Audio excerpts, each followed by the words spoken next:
Hello, hello, good people, and welcome to New Justice Media. I'm your host, the Media Mike Speaks, and welcome back to another episode of Trouble in Higher Education. So let's talk about this incident that happened at Cleveland State University. One of my subscribers sent me this a while back, so it's taken me a minute to get back to it. So I wanted to run this by you all here. So apparently,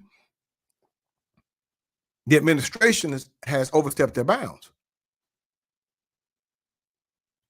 So let's pull down this article and then we'll get to this. So let's start here. Let's pull down this article, and what we're going to do, you see where I'm coming from. Now, as you see here, this is where we are. Cleveland State violated students' Fourth Amendment rights. This judge ruled. Now, apparently, the story goes as this, good people. A federal judge in Ohio ruled that Cleveland State University violated a student's constitutional rights when it required him to show his bedroom before taking an online exam. Now, Aaron Ogletree filed a lawsuit against the school last year over a policy created to prevent cheating, according to Yahoo. Ogletree was made to use a webcam to scan his bedroom before taking a chemistry test. The room scans are visible to other students and are left to the discretion of professors, the lawsuit said. The scans are recorded and stored by a third-party vendor that oversees the test. Now, slippery slope. 2 hours before the exam, a test administrator told Ogletree he would need to submit to a webcam scan of his bedroom. He told the administration he had tax documents in his room that he didn't want seen, according to Cleveland.com. Ogletree said he obliged because he did not want to receive a failing grade. Now you're putting duress on the student. The ruling appears to be the first of its kind to state the Fourth Amendment protects students from unreasonable video searches of their homes, and will likely set a precedent for future cases, according to a press release from Matthew Besser, Ogletree's attorney. This has already happened in LSU, in Louisiana, good people. Freedom from government intrusion into our homes is the very core of what the Fourth Amendment protects. If there is any place where students have a reasonable expectation of privacy, it's in their homes, Besser said. Room scans go where people otherwise would not, at least not without a warrant or an invitation, unquote. Now, U.S. District Judge J. Philip Calabresi said Ogletree's right to privacy outweighs Cleveland State's interest in scanning his room, unquote. He ordered Besser and attorneys for CSU to meet to determine what the next step in this case will be. They're expected to issue a report before September 13th. So it looks like they have, I guess, hopefully met that deadline. CSU's attorneys argued room scans are an industry-wide standard and are used to ensure academic fairness and integrity, unquote. I don't know who are these attorneys. As directed by the court, Cleveland State University's counsel will confer with Mr. Ogletree's counsel on appropriate next steps, said CSU spokesperson David Kilmai. Ensuring academic integrity is essential to our mission and will guide us as we move forward. While this matter remains in active litigation, we are unable to comment further. Now, going back to this, good people, take a look at this. CSU's attorneys argued room scans are an industry-wide standard and are used to ensure academic fairness and integrity. Is that the best you can come up with? You're an attorney. You quoted nothing from the U.S. Constitution. Let me read this again. CSU's attorneys argued room scans are an industry-wide standard, not according to the Constitution,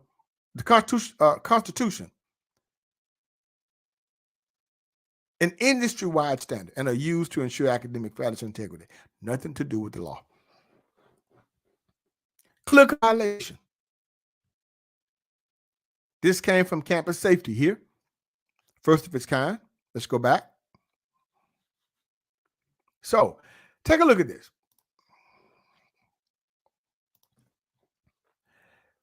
I mean, really? Take a look at the Fourth Amendment. The right of the people to be secure in their persons, houses, papers, and effects against unreasonable searches and seizures shall not be violated, and no warrant shall issue but upon probable cause, supported by oath of affirmation, and particularly describing the place to be searched and the things to be seized.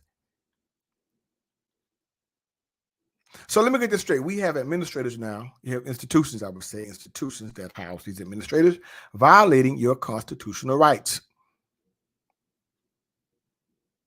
So apparently my thing is that whoever they had as attorneys, I don't know,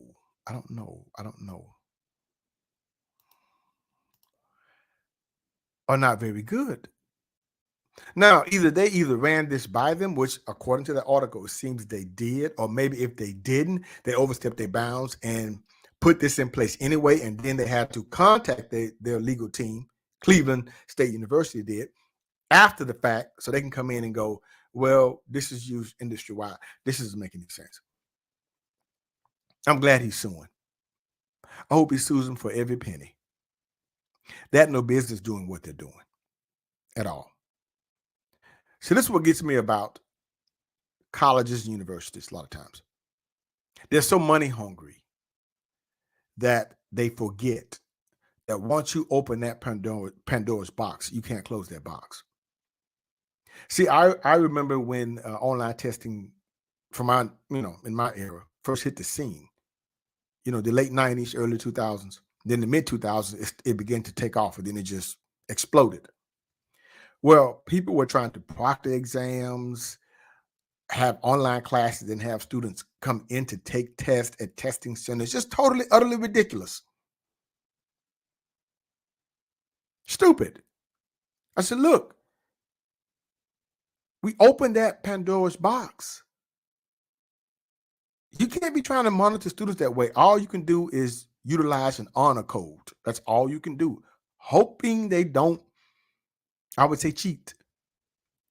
But if they do, there's nothing you can do about it. You decided to adopt online learning. And it's a clear-cut violation of privacy. You're talking about using the webcam, scanning someone's room. That's their personal space. I would hope that these attorneys this school has were smarter than that to tell them, look, you can't do that. Be very careful about doing that. I wouldn't do that if I were you. Maybe they did. I don't know. But it was stupid.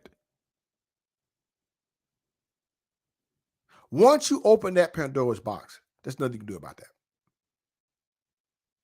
at all.